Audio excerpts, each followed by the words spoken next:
Hello everyone, welcome back to Spar&Brawl. I hope you're having a good day. So today I'm not joined by my co-host, but instead I have the pleasure of being joined by Dinko, who just wrote a very interesting article about China's relationship with the African continent for the conversation. So Dinko, thank you again for joining us today. And can you just introduce yourself very quickly before we talk about Africa and China's mask diplomacy and all that? Thank you very much, Cam. My name is Dinko Hanan Dinko. I am a second-year doctoral student at the University of Denver in Colorado, and I'm pursuing my PhD in geography and the environment, specializing in resource management with special interest in water security and geopolitics.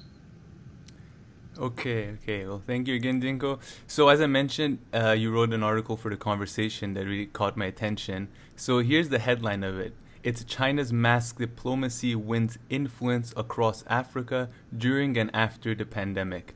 So, can you just start by explaining what you're referring to with mask diplomacy? So, the mask diplomacy it refers to China's taking advantage of the pandemic to provide aid in the form of personal protective equipment and masks to the developing world and other parts of the world.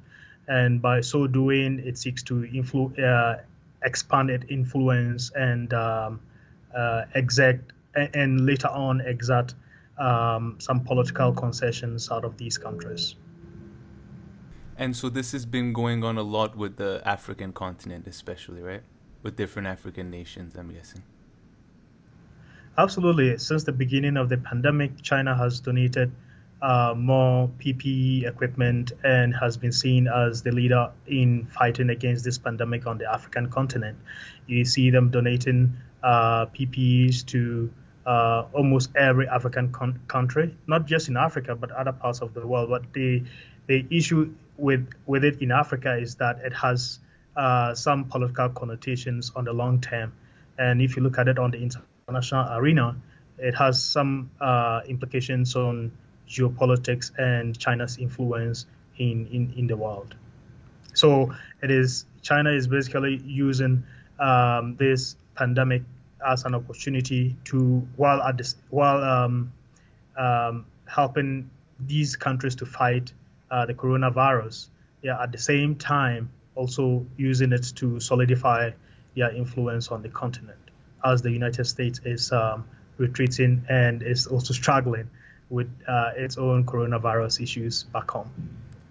Okay, so before we get to the US, in your article you start talking about the pandemic and mask diplomacy, but then you start giving a general overview of China's interest in the African continent for the past few decades. So can you talk a little bit about its relationship with different countries or just the continent as a whole? So at the beginning of this century, roughly in 2001, China was not a major player on the African continent. Indeed, the United States was the largest trade partner to Africa on the African continent. But steadily and incrementally, China has been increasing its trade, political, and economic ties with the rest of the African continent over this past 2 decades. And in particular, trade between Africa and China has surpassed that of trade between US and Africa in 2008, and it has consistently been growing. China has consistently been outpacing the United States on that continent in terms of economic trade, but also increasingly political influence. So at the beginning of the century, in 2000, there were about 5 to 6 different African countries that were having ties with Taiwan, as that recognized Taiwan as a sovereign country. As at the beginning of this year, there are less than 2. That is because China, even as it is donating and helping some developing countries in Africa, it is also exerting some political and diplomatic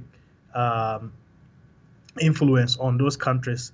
And you see Burkina Faso, which used to recognize the Taiwan as an independent country. For instance, recently said that Taiwan recognizes Taiwan as part of the Greater China. We've also seen Lesotho and other African countries recently denouncing ties with Taiwan and strengthening their ties with China.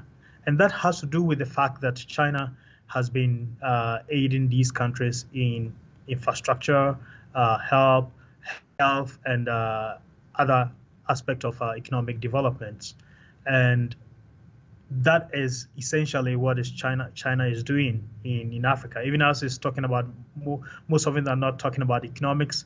At the back of the Chinese diplomat, political influence, and the geostrategic interest of China is always at heart. Okay, wow, that was really interesting. The example with Taiwan, it seems like a very clear-cut quid pro quo because everybody knows, of course, China's views towards Taiwan. And then in your article, you also put some figures that really show how much less the U.S. has trade going on with the continent, whereas the Chinese one is growing. And again, before we talk about the U.S., you also mentioned in your article how China is also setting up all these kind of World Bank type organizations, which of course they use everywhere, but they're very active on the African continent as well. Yeah, so China is not just having bilateral relationship with different African countries, but it is having a multilateral relationship with the multiple different African countries and the African Union at the same time.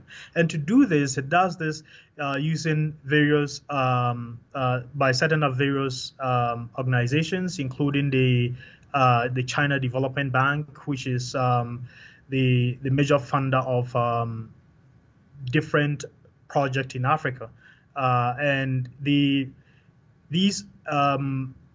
parallel organizations that China is setting up is enabling it to be able to not only achieve its economic interests in Africa through infrastructure development and infrastructure development like roads, bridges, hydro dams, and railways, but it is also enabling it to lend money at cheaper rate to different African countries. And as you may know, he who pays the piper determines the tune. And as more and more African countries get indebted to China, they then become it then provides a leverage for China to be able to exact some political and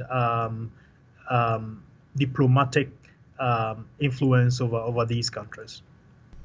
Yeah, you know, in your article, it's very interesting. You have this picture of a highway, and then you talk about how it was built in part of a Chinese consortium, and it kind of reminded me that in Iran, I would hear a lot back when I was a child that 30 years ago or whenever Germans or other countries built some roads and some highways and all this, and of course it's another way to gain, just like you're talking about, control and influence over countries, perhaps a bit differently than force. So maybe I'll just use that to segue a little bit to the US. So you mentioned in the article how Trump is one of the first presidents in a long time to not even visit the continent, if I'm not mistaken. He perhaps met some African leaders in Washington, one or two. But yeah, talk about the US's relationship a little bit with the continent. And I'm guessing their withdrawal happened a bit before Trump, right? Correct. The United States has often viewed Africa as a strategic partner historically. So from the time of George Bush Sr. to Clinton, George Bush Jr. and Obama and the rest, Africa, there's almost all former U.S. president or almost all president of the United States have often visited Africa at least once or twice, because of its they see Africa not just as a receiver of aid, but it is crucial in a polycentric international system where African countries vote at the United Nations are an important addition if you have them on your side. And also in terms of international trade, fighting terrorism, and fighting diseases and other stuff. But under Trump, we saw his anti-immigration, but not just anti-immigration, but his perception about the rest of the world as being taking advantage of the United States, and he wrongfully assumed that African countries were not that important in his foreign policy. So he decided never to actually go to any African country. And now the symbolic importance of another country, a head of state visiting another country, cannot be overemphasized. It shows some level of commitment. The fact that you leave your country and come to visit an African country shows how much important that country is to you. And Trump never actually saw any African country to be that important, even though African countries are very critical in a polycentric system. Yeah, no, definitely. And I mean, Trump's first visit, I think, were the Saudis. So, of course, he knew the importance of who you pick to visit.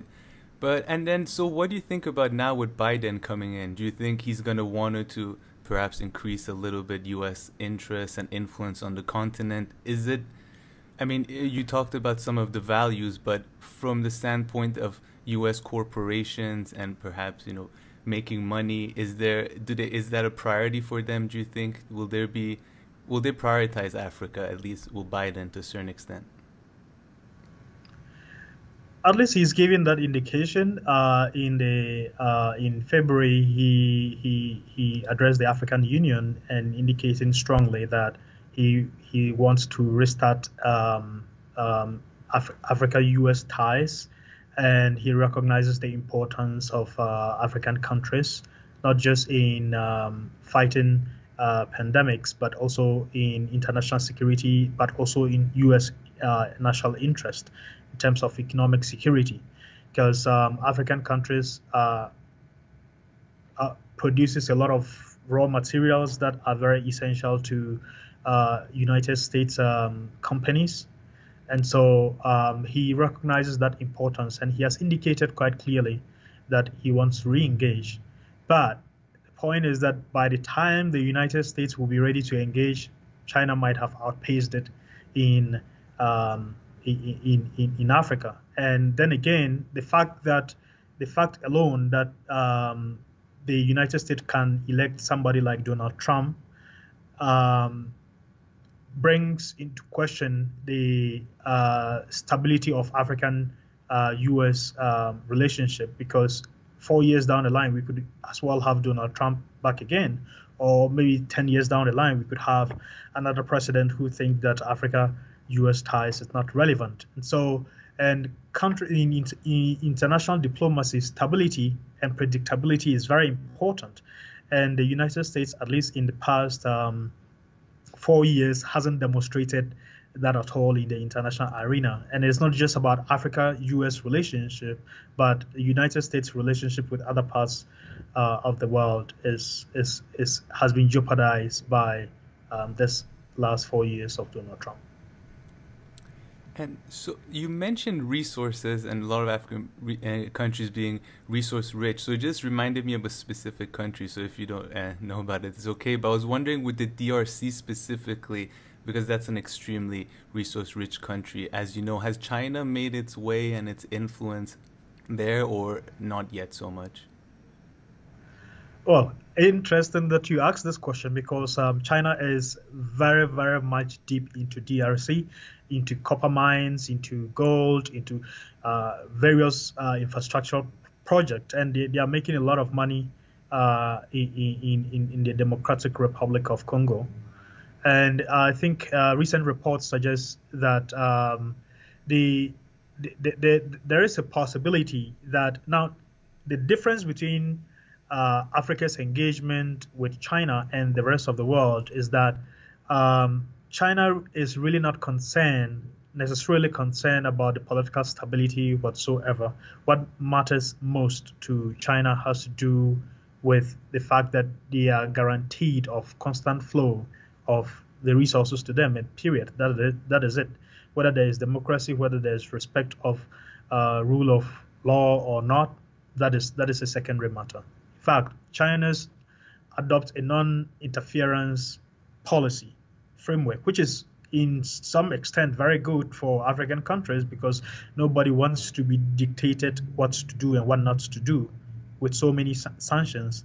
But at the same time, if you have terrible leaders who are abusing, who are serial human rights abusers and all those things, and they are guaranteed stable source of funding from China, it has significant ramification on human development and human security within their countries. Okay, wow, very interesting, Dinko. I won't keep you for much longer. Thanks a lot. I'm pretty sure we're gonna have to talk again and maybe dig deeper into some of the countries specifically. So before I ask you the last question, I just want to ask you, what do you think is best? More U.S. involvement, less Chinese involvement. But since you just mentioned a difference in how China and the U.S. approaches the continent and their interests, any other differences between the two that you think are worth mentioning?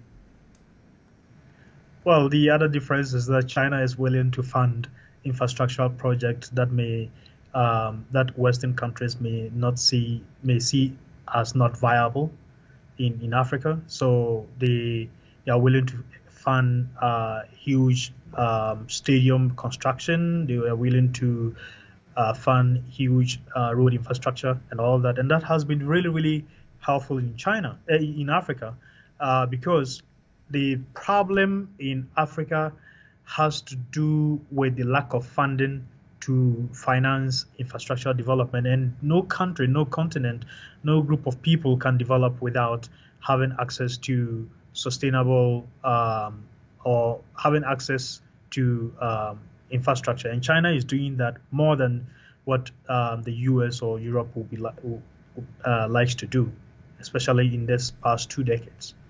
And I can tell you for sure that in the last decade, most of the hydropower electric dams that has been built in Africa have been built by Chinese. And these meant that millions of people have access to electricity. It means hospitals can keep their ventilators running. It means also that students could read at night. This is something that most African countries have been asking for international funding from World Bank and other Western countries, but they never got it. And so China's willingness to fund infrastructure projects in Africa is quite distinct from the West. That's very true. That's very true.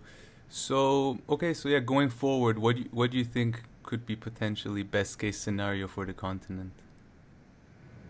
I think that African leaders need to sit down and re-examine their relationship with outside powers.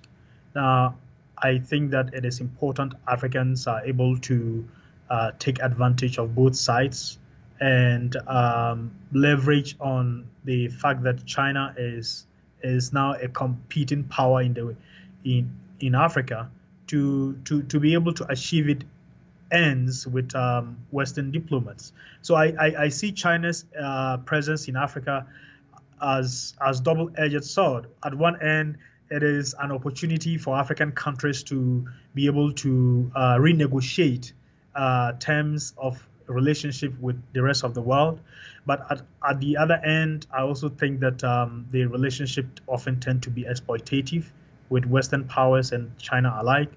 So it is important that African countries are able to re-evaluate these relationships and put the interests of their people at heart and take advantage of how these great powers are competing on the continent over their attention.